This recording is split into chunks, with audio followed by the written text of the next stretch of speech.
বরিশাল জেলার বিখ্যাত ১০ জন ব্যক্তি। নাম্বার 1 বিখ্যাত রাজনীতিবিদ শেরি বাংলা একে ফজলুল হক।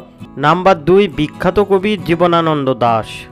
নাম্বার 3 বীরশ্রেষ্ঠ মহিনুদ্দিন জাহাঙ্গীর। নাম্বার 4 বাঙালি মহিলা কবি কুসুম কুমারী দাস।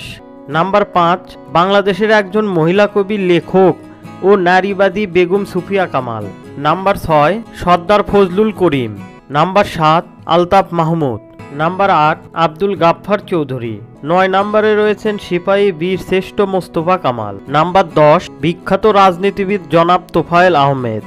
এছাড়াও বরিশাল জেলার বিখ্যাত ব্যক্তির মধ্যে রয়েছেন AKM হানিফ সংকেত, অভিনেতা মিথুন চক্রবর্তী এবং চলচ্চিত্র অভিনেতা ওমর সানি, বিখ্যাত নাটকের অভিনেতা মোশাররফ করিম, ছোট পর্দার জনপ্রিয় অভিনেতা মুশফিক আর ফারহান এবং সর্বশেষ বাংলাদেশের নাম্বার 1 ইউটিউবার তৌহিদ আফ্রিদি।